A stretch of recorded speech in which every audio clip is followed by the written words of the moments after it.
ओम शांति। आज हम एक खास आध्यात्मिक स्रोत पर बात कर रहे हैं। जी, ये 5 जुलाई 2025 की मुरली है और इसका शीर्षक है ओम शांति, खूबसूरती और पवित्रता का आधार। हाँ, खूबसूरती और पवित्रता बहुत गहरा विषय है। बिल्कुल।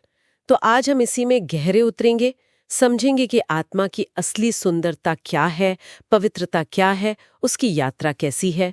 जी, ये स्रोत आत्मा के परिवर्तन और परमात्मा से उसके कनेक्शन पर काफी रोशनी डालता है।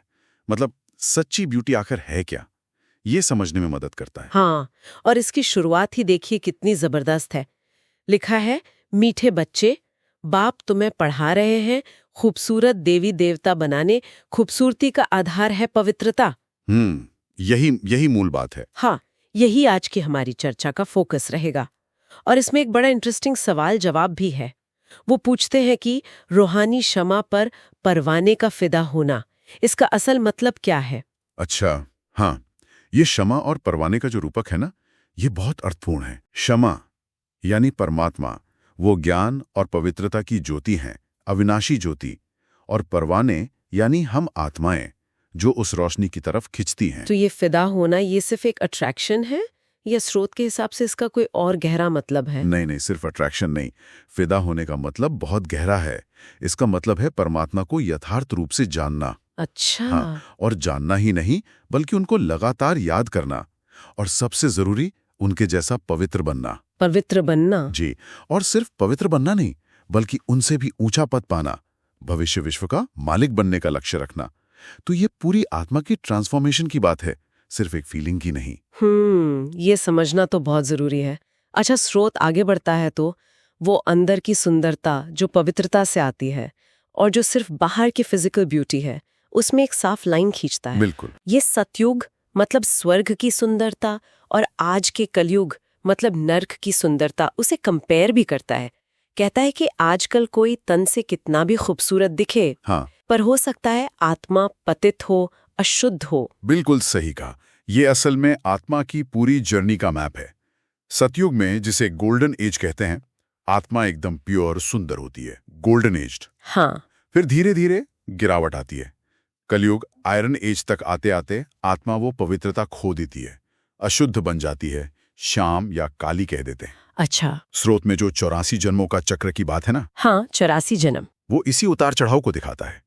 तो परमात्मा की पढ़ाई का लक्ष्य यही है कि इस गिरावट को रोककर आत्मा को फिर से उसके ओरिजिनल पवित्र सुंदर स्वरूप में ले आएं। और इसी पवित्रता को वापस लाने के लिए स्रोत रूहानी बाप यानी परमात्मा, जिन्हें हम प्यार से शिव बाबा भी कहते हैं, जी, शिव बाबा, मनुष्य तन का आधार लेते हैं। हाँ, और यहीं पर पुरुषोत्तम संगम युग का महत्व आता है। संगम योग। हाँ। ये युगों के संगम का वो छोटा सा स्पेशल टाइम है जब परमात्मा खुद आते हैं, आत्माओं से मिलते हैं, उन्हें रूहानी ज्ञान और राजयोग सिखाकर ये परिवर्तन का रास्ता दिखाते हैं। स्रोत कहता है कि ये जो हमारा आखिरी मनुष्य शरीर है ना, अंतिम पुरुषार्थी शरीर, ये रूहानी कमाई करने के लिए बहुत कीमती है। कमाई, आध्यात्मिक कमाई। हाँ, आध्यात्मिक कमाई, क्योंकि इसी एक जन्म के पुरुषार्थ से हम भविष्य के अनेक जन्मों की प्रारब्ध बना सकते हैं। तो मुख्य शिक्षा क्या है? इस कमाई के लिए क्या करना है? देखिए, मुख्य शिक्षा है देह अभिमान को छोड़ना। मतलब ये जो हम खुद को शरीर समझते हैं ना, इस झूठे भान को छोड़कर आत्म अभिमानी बनना। आत्मा समझना खुद को? जी बिल्कुल, मैं एक चैतन्य आत्मा हूँ, शरीर नहीं। और दूसरी बात, परमात्मा की निरंतर याद, मतलब मन बुद्धि से उनसे जुड़े रहना। याद। इसी याद से हमारे विकार, खास करके काम महाशत्रु, जिसे आत्मा का सबसे बड़ा दुश्मन कहा गया है, उस पर जीत मिलती है। आत्मा फिर से पवित्र बनती है। इस स्रोत में एक और बात है जो मेरा ध्यान खींचती है, थोड़ी अनोखी भी लगती है। क्या? कि कैसे पिता बच्चों को खुद से भी ऊंचा बनाते हैं।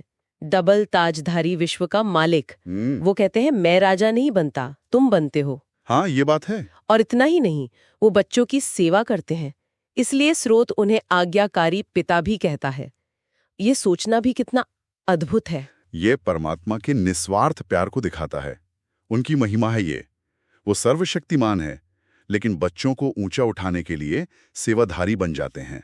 वो याद दिलाते हैं कि भविष्य में तुम्हारी पूजा डबल रूप में होगी, देवी देवता के रूप में, मेरी पूजा तो सिर्फ एक निराकार लिंग रूप में होती है।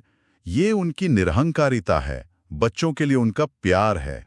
तो अगर इस पूरी चर्चा को हम समेटें तो निचोड़ यही निकलता है कि सच्ची हमेशा रहने वाली सुंदरता वो बाहर की नहीं है, नहीं, वो आत्मा की अंदरूनी पवित्रता में है। बिल्कुल। और ये पवित्रता बाजार से नहीं मिलती, नहीं। ये मिलती है आध्यात्मिक ज्ञान को समझने से, जी। परमात्मा की याद में रहने से धीरे धीरे आती है ये, और इससे आत्मा पूरी तरह बदल जाती है। सही।